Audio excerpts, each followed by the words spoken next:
बहुत जानदार और शानदार कविता दिनेश बावरा जी ने सुनाई। मैं चाहता हूँ एक बार और जोरदार तालियां हम उनके लिए बजाएं। देखिए, मेरा इस कविता के बाद मैं बस यही कह सकता हूं कि सब पढ़े लिखे लोग यहां बैठे हैं।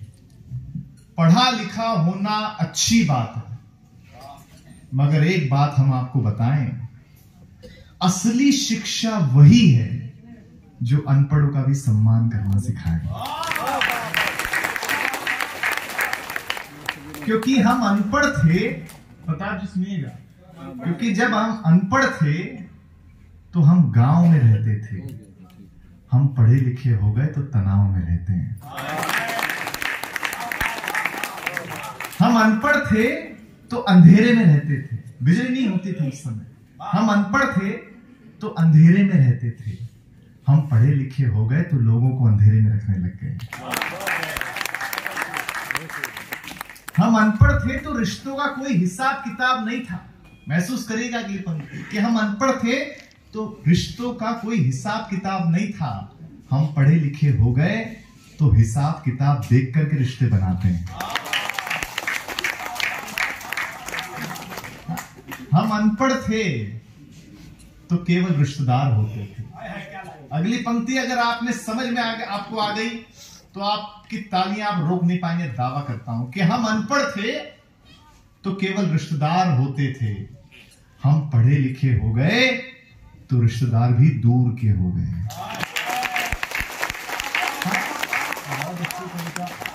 बाबा जी ने सुनाई, लेकिन अद्भुत मामला है। हास्य की बातें, इतनी सारी बातें कर दी। मैं तो आपको बताऊं कि लेकिन आदरणीय आरसी सर का मैं स्वागत करता हूं।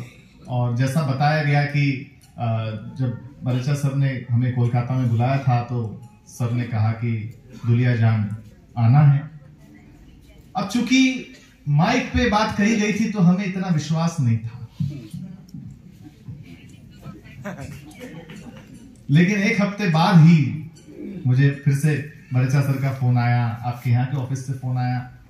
तो एक बात तो तय है कि आरसी सर बहुत बड़े से बड़े पद पे जा सकते हैं, कहीं भी जा सकते हैं, कुछ भी बन सकते हैं, लेकिन नेता नहीं बन सकते। क्योंकि वादा करना और वादा निभाना ये आपके संस्थान के बड़े लोग ही कर सकते हैं। बड़ी बात है। अच्छा, प्रधानमंत्री जी की जितनी बात पीएसयू मानता है उतनी कोई मानता ही नहीं। प्रधानमंत्री जी ने कहा वोकल फॉर लोकल। आपने काम काज में तो इस्तेमाल किया ही किया, कवि सम्मेलन में भी कर लिया।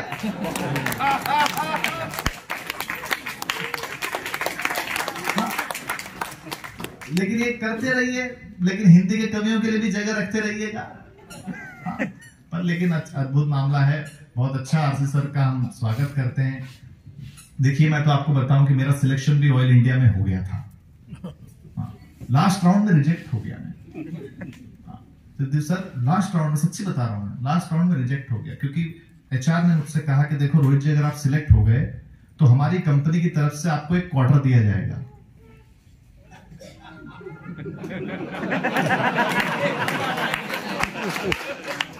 मैंने कहा वो तो ठीक है, नमकीन कौन देगा। रिजेक्ट हो गया। मैं प्राइवेट लिमिटेड कंपनी में गया, तो वहां पर छुट्टियों की बहुत प्रॉब्लम होती थी प्राइवेट कंपनियों में। तो एक दिन मुझे छुट्टी चाहिए थी। मैंने मेरे बॉस से कहा कि मुझे छुट्टी चाहिए, मुझे कवि सम्मेलन में जाना है। अब बॉस होते हैं। बॉस ने कहा रोहित एक सवाल का जवाब दे दो, अगर तुमने जवाब दे दिया तुम्हें छुट्टी मिल जाएगी। मैंने कहा सर पूछिए। बॉस ने कहा रोहित मैंने बाहुबली 2 नहीं देखी, तुम मुझे बताओ कि कट्टप्पा ने बाहुबली को क्यों मारा। मैंने कहा सर कट्टप्पा को भी छुट्टी नहीं मिली थी। तुरंत छुट्टी सैंक्शन हो गई थी मेरी। ऐसा होता है। लेकिन मैंने फिर रिजाइन कर दिया। इसलिए रिजाइन कर दिया क्योंकि मेरे ऑफिस वाले मुझे बहुत ज्यादा कंफ्यूज करते थे, बहुत ज्यादा कंफ्यूज करते थे। जब मैं अप्रेजल मांगने जाता था, इंक्रीमेंट मांगने जाता था, तो मुझसे कहते थे तू काम ही क्या करता है। और जब मैं छुट्टी मांगने जाता था तो कहते थे तेरा काम कौन करेगा। लेकिन एक बात आपको बताऊं, ऑफिस कोई भी हो, सरकारी हो या प्राइवेट हो, 2 चीजें कॉमन होती हैं। मैं केवल पहली बताऊंगा दूसरी नहीं बताऊंगा। दूसरी अगर आप समझ जाएंगे तो आगे से लेकर पीछे तक तालियां बजाकर बताइएगा। ऑफिस कोई भी हो, सरकारी हो या प्राइवेट हो, दो चीजें कॉमन होती है। पहली ये कि बॉस को लगता है कि एम्प्लॉय को कुछ नहीं आता है।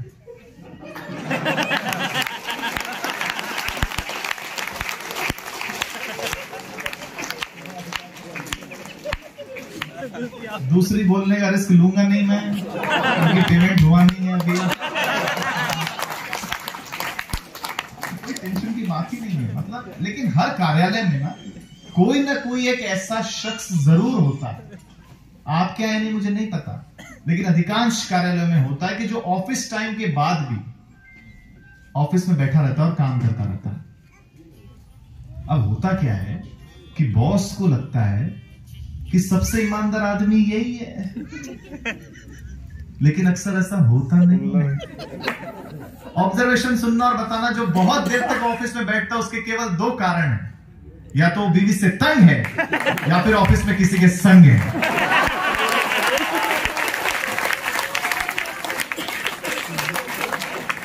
लेकिन मैं समय भी देखता जा रहा हूं, हाँ, और ऑयल इंडिया तो हमारा परिवार है, हम लगातार आते रहते हैं। आज आप सुनिएगा प्रताप जी को, सुरेंद्र जी को, बहुत अच्छा लगेगा। देखिए लेकिन एक बात तो तय है, ऑयल इंडिया न कभी घाटे में था, न कभी घाटे में है, और न कभी घाटे में होगा।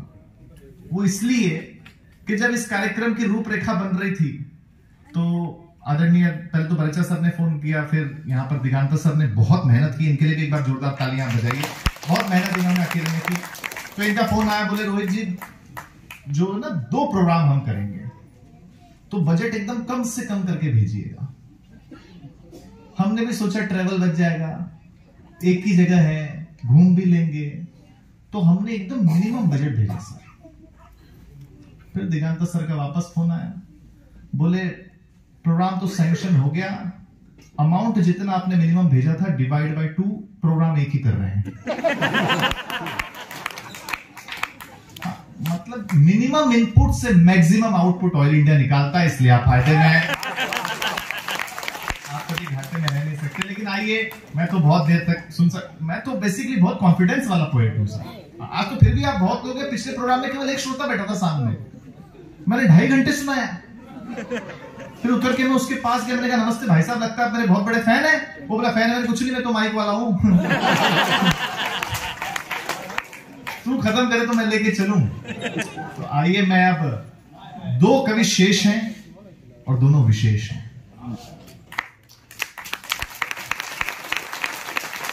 देखिए, दुनिया का सबसे छोटा लतीफा अगर मैंने कभी पढ़ा तो वो सरदारों पे पढ़ा। दुनिया का सबसे बड़ा लतीफा भी अगर मैंने किसी पर पढ़ा तो वो भी सरदारों पे पढ़ा। लंबा तो नहीं सुनाऊंगा क्योंकि समय नहीं है, लेकिन छोटा सुना देता हूं, और इससे पता चल जाएगा कि आप प्रताप जी को कैसा सुनेंगे। एक लाइन का लतीफा है कि 2 सरदार चेस खेल रहे थे।